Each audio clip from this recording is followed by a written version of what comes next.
Hace un tiempo nos llegaron los rumores sobre un nefasto caso en Rivadavia. Se comentaba que cerca de la intersección de la calle Irrazábal y la ruta provincial 50, antigua ruta nacional 7, había una casa que llevaba años tratando de ser vendida y no se podía concretar por los sucesos que en el pasado habían acontecido. Fuimos hasta el lugar y nada trascendental había para contar, por lo que el caso no nos pareció interesante. Hablamos con unos vecinos de la zona y tampoco sabían nada, por las dudas les dejamos nuestros números telefónicos por si se enteraban de algo. Al cabo de 2 semanas nos llamó una señora, vamos a decir que su nombre era Olga. Nos llamó Olga y nos dijo que tenía muchas cosas para contarnos y algo espeluznante que mostrarnos, fue así como emprendimos nuevamente el viaje hacia Rivadavia. La casa de Olga estaba a varios kilómetros de Irrazábal, sobre la ruta 50, pero nos precisó detalles de su hogar y no nos costó encontrarlo. La señora era viuda y vivía sola, ella nos decía que tenía 89 años, pero nosotros le dábamos unos 10 más. Su cara estaba adornada con profundas arrugas, con el paso y el peso de los años en su andar nos invitó a pasar. Todo su semblante era antiguo y denso, tenía ganas de hablar pero en sus ojos brillaban destellos de miedo y espanto. Entramos a la cocina de la vieja casa y sobre la mesa tenía una especie de baúl cerrado. Se sentó en una silla, lo tomó entre sus manos y comenzó la historia de la casa otrora el orfanato San Juan, pero antaño mejor se los dejamos tal cual nos los comentó ella. Así comenzó su relato, mientras del baúl sacaba fotos. Esa casa no se va a vender jamás. Ahí pasaron cosas espantosas, cosas oscuras y de las que nadie quiere hablar. La historia comienza mucho antes de su construcción, cuando esa tierra fue víctima de rituales satánicos. Lo que pasó en el orfanato fue el desenlace trágico, la venganza de aquellos oscuros seres. Pero yo viví todo. Años después de la Primera Guerra Mundial decidimos venirnos a vivir de Francia a la Argentina. Europa estaba muy convulsionada y mi padre temía que pasara lo que varios años después pasó, la Segunda Guerra, la peor de todas. Mi padre era agricultor y mi madre ama de casa, así que vendieron todo lo que tenían y se vinieron a vivir a Mendoza. Lo único que no se vendió fue la cámara de fotos de mi madre, ya que era un objeto muy moderno en Montpellier y suponíamos que en Argentina no iba a existir. Desde muy chica heredé la pasión de mi madre, por lo que aprendí a tomar fotos y me hice aficionada. A mis 15 años me contrataron del club social del pueblo para que retratara las fotografías de una fiesta donde iban a estar varios políticos importantes, ya ni me acuerdo quiénes eran. La jornada se extendió hasta tarde, por lo que tuve que volver caminando hasta mi casa de noche, por la ruta. A la altura de la que hoy es la calle Irrazábal sentí unos ruidos extraños. Me escondí entre las sombras de los árboles por el miedo a que alguien me vea, más por mi cámara que por mí. Un grupo de personas se adentró por la calle de tierra. No los pude ver bien, pero continué escondida. Al cabo de unos minutos los ruidos no venían hacia mí, sino que los traía el viento. Eran murmullos, como que estaba rezando, eso me tranquilizó un poco. Salí de mi escondite y fui con cautela hacia el lugar de donde provenían los ruidos, a unos 30 o 40 metros de la ruta. A los lejos alcancé a ver unas personas, el negro de la noche y las sombras se fundían con sus vestimentas, entonces escuché un ruido desgarrador, parecido a cuando mi padre mataba un cordero para comer, fue un llanto y luego un grito y un golpe en seco. Ese sonido me heló los huesos, y comencé a correr hacia mi casa. Esa noche no conté nada a mis padres, pero tampoco pude dormir.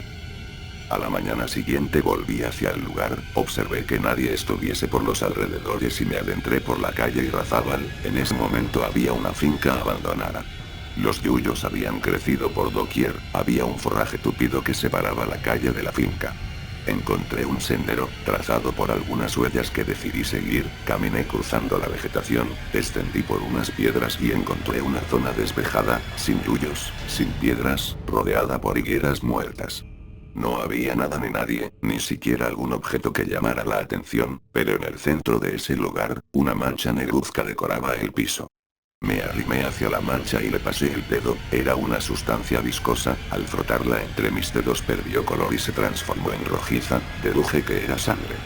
De pronto mi corazón comenzó a latir, me sentía observada por cientos de ojos, por las higueras, por toda la zona.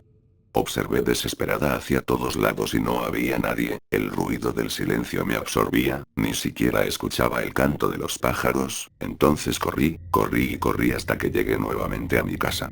Esta vez sí les conté a mis padres, pero ambos minimizaron el asunto, ¿se iban a preocupar acaso por una mancha de sangre en un campo abandonado, donde cientos de pájaros, gatos, liebres y ratones deambulan todo el día? Era demasiado pedir, pero yo sabía que pasaba algo. Ese fin de semana tuve otro evento en el club social, esta vez no terminó tan tarde y yo contaba con el permiso de mis padres para llegar de madrugada, por lo que decidí ir a ver si volvía a encontrar algo en aquel lugar. Anduve por el mismo sendero, atravesé los mismos yuyos y descendí por la misma roca, segundos antes de llegar al lugar donde había encontrado la sangre sentí esa especie de rezos que había escuchado la primera vez y esta vez eran fuertes y cercanos. Un terror absoluto me invadió, miré hacia el lugar donde provenían los ruidos y los vi. Eran varios hombres vestidos de negro, encapuchados. Venían murmurando una especie de oración y se acercaban hacia mí. En ese momento me escondí detrás de unos arbustos y tomé una fotografía.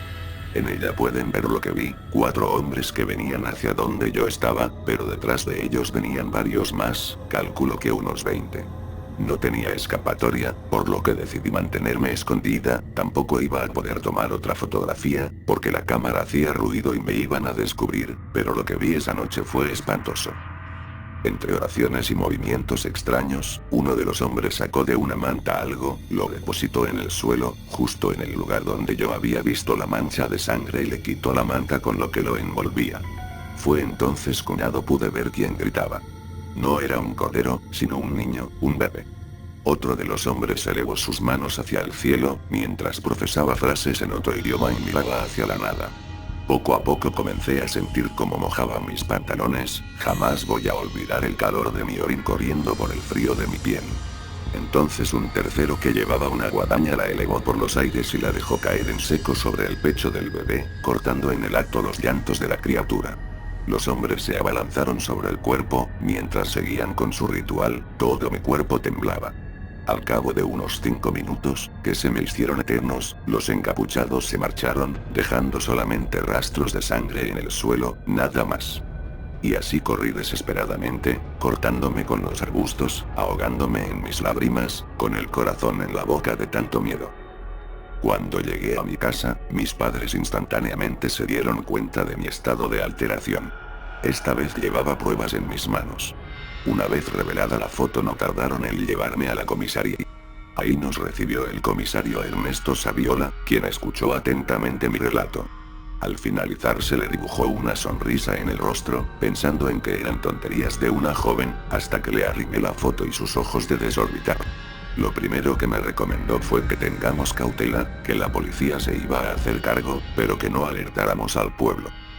Mi familia era muy católica, por lo que mi madre me pidió que fuésemos a hablar con el cura del pueblo, creyendo que debía pedir perdón o consejos por algo que no entendía y ni siquiera era mi culpa.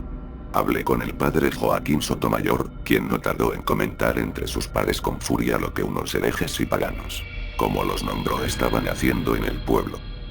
Al cabo de unos días, el rumor se presentía en el ambiente, nadie hablaba de nada, pero todos sabían algo, todos habían escuchado que algo pasaba, la gota que rebalsó el vaso fue cuando desapareció Augusto, el bebé de los Pereira. Entonces el pueblo se alzó en una revuelta, policía e iglesia incluida, y lo primero que hicieron fue ir donde lo ocurrido. Varias personas rodearon el lugar, ingresando por los 4 flancos. Sigilosamente llegaron hasta la zona en cuestión y ahí estaban. En un instante de furia toda la gente atacó al mismo tiempo, ninguno de los encapuchados corrió, simplemente se quedaron inmóviles mientras la multitud arrasó con ellos. Rápidamente fueron masacrados, se encendió una pira y los arrojaron a todos en ella, el bebé de los Pereira jamás apareció. En la desesperación, el padre del bebé se suicidó, arrojándose a la hoguera. No voy a olvidar los gritos de Pereira y el olor espantoso a muerte que quedó en el ambiente, aquel que de niña había olido, cuando en Francia los soldados incendiaban nuestros vecindarios. En ese mismo acto se prohibió a los allí presentes hablar alguna vez de lo ocurrido, este hecho iba a hundir un pueblo que poco a poco iba creciendo y lo que se había cometido era un asesinato, una venganza, que nada de legal tenía. Era la perdición para el comisario y todos los demás. Creyendo que la foto que les había dado era la única copia, la arrojaron a la pira humana y todo ardió. Para ocultar bajo las cenizas el nefasto suceso, se decidió construir un orfanato en el lugar, con ánimos de proteger a los niños desamparados y abandonados. Fue así que se construyó el Orfanato San Juan. Pasaron un par de años, el orfanato se construyó y se pobló rápidamente. Yo jamás me sentí tranquila al pasar por esa calle, jamás pensé en regresar. Violentos tiritones me atacaban cada vez que debía atravesar esa zona hasta que un día Margarita Núñez, la encargada, me llamó para que tomara algunas fotografías del aniversario del orfanato. Aquella tarde tomé varias fotografías, pero hay dos que lo resume todo. En una pueden ver a Margarita y a Estela, su hija, con dos de los chicos del orfanato. Lo que hay sobre la mesa no tiene explicación, nuevamente los malos presagios me atacaron. Pero esta vez no había policía a la que acudir. ¿Qué ley se estaba infringiendo? Ninguna. La otra la tomé en el jardín de la casa, eran dos niños que reían y estaban impactados frente a mi cámara. Las risas no les permitían estar quietos para la foto, pero una vez que la tomé fue esto lo que apareció. La niña del medio no estaba en la foto y lógicamente estos no eran sus risueños rostros. El pasado oscuro se posaba sobre aquel lugar. Decidí nuevamente acudir a la iglesia con las fotos para hablar con el padre Joaquín. Pasaron solo 2 días y ya estaba en Rivadavia un cura de la ciudad que decía ser un idóneo exorcista, experimentado en bendecir lugares y espantar malos augurios. En cuanto el cura Miguel Logones pisó el lugar, se detuvo instantáneamente, se dio media vuelta, nos miró y con cara de pánico dijo: en este lugar no podemos hacer nada. Sin más explicaciones volvió hacia la ciudad. El padre Joaquín intentó 3 veces bendecir el lugar, pero en cuanto abría la botellita de agua bendita e intentaba esparcirla, las gotas de la misma se secaban en el aire sin siquiera tocar el suelo. Una vez más se nos pidió guardar silencio, por el bien del orfanato, por el violento pasado y por la salud del pueblo. Entonces pasó lo peor. Aquel día amaneció lloviendo, nubes grises se apiñaban en el cielo, amenazando con granizo. El viento corría fuerte y yo tenía que ir a la ciudad a hacer unos trámites. Como era caso la madrugada, un vecino me iba a acercar hasta Mendoza. Cuando pasamos por la puerta del orfanato vi el auto del comisario Saviola, entonces supuse que algo malo había pasado. Le pedí a mi vecino que me dejase, preparé mi cámara como de costumbre e ingresé al orfanato sin golpear, pero preguntando por Margarita, luego por Estela y por último por el comisario. Nadie me contestó. Entonces me adentré en la casa. Y al llegar a las habitaciones vi el espanto.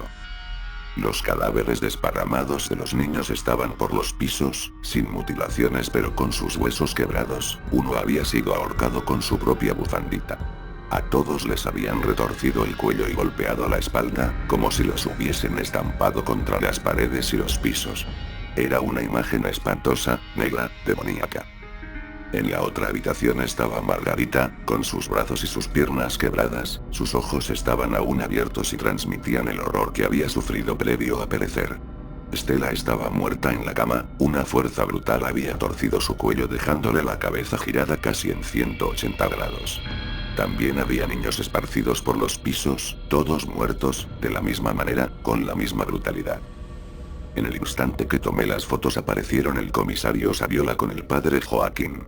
Saviola había pasado por la zona hacia la comisaría y vio las puertas abiertas, entró y al ver lo sucedido, en un ataque de pánico, había corrido hasta la iglesia a buscar al padre Joaquín, olvidando su auto.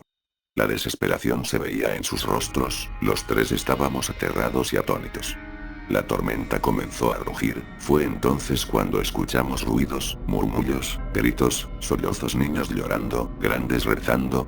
Saviola gritó que venía del suelo. Esperanzados los tres comenzamos a arrancar las tablas del piso, esperando hallar alguna persona que haya escapado de la masacre, creyendo que existía un escondite secreto conocido por los niños. Entonces descubrimos lo más macabro de toda esta historia. Bajo el suelo, había una especie de sótano. Al ingresar, un hedor fétido y nauseabundo nos mareó. La humedad de aquel lugar era espantosa. Encendimos la luz y pudimos ver el horroroso espectáculo.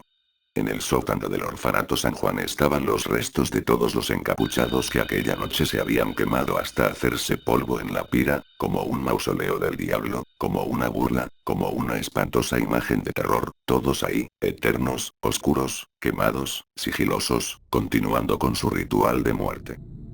Los tres hicimos un pacto, los cadáveres de los niños, de Estela y Margarita fueron sepultados en el cementerio, pero aquel sótano se cubrió de cemento y tierra para que nadie jamás profanase aquel horroroso lugar. Hace años murió Saviola, la semana pasada murió el padre Joaquín, ahora solo quedo yo.